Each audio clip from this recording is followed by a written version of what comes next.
Hello, everybody. Mr.FrightNight here. Today's story is called The Scarecrow. Back in 1963, there was a farmer who grew corn. Every year, his crop would be half eaten by crows. He tried using all kinds of different ideas to get rid of them, but nothing ever worked. Till one day, while he was working in his barn, he came across an old crate, which he never saw before. He didn't know how it got there. The only thing he knew that it wasn't there before. So he opened a crate, and inside was a scarecrow. But this scarecrow looked old and very real. Well, it was getting late, and he decided to wait till morning to set it up.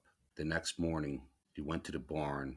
The next morning, as he walked to the barn, the scarecrows were all over, eating all his corn. So the farmer went into his barn, opened the crate, and grabbed the scarecrow and set it up in the field. Now, the farmer used scarecrows many times before, and they never worked. The crows just kept on coming. As he finished setting it up, there was no change. The crows were still flying around and eating all his corn.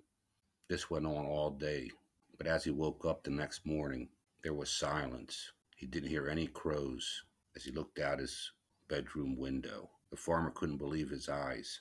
All the crows were dead, everywhere. He quickly ran outside. The crows were all over the ground, and they were all dead. The farmer was thrilled. Finally, after all these years, the crows were gone. So the farmer spent the rest of the day cleaning up all the crows.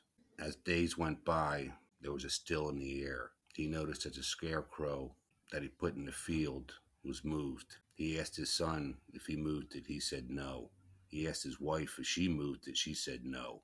Weeks passed, and every day, one by one, his cattle were dying until every one of them died. More time went by, and his chickens were dying. After a while, all his animals were dead. He started to wonder if the scarecrow was responsible for the deaths. So one night he decided to stay up and watch the scarecrow.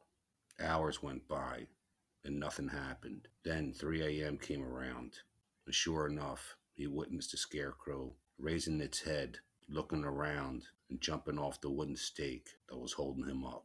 It started to walk towards his farmhouse. It started peeking in the windows and looking at his family as they slept.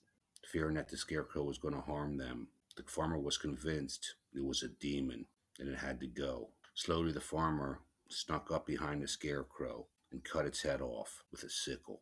He quickly picked up its head and body, placed it back in the crate, and set it on fire. The next morning, the farmer, only getting an hour's worth of sleep, awoke to see the crows were back, and he actually became happy again.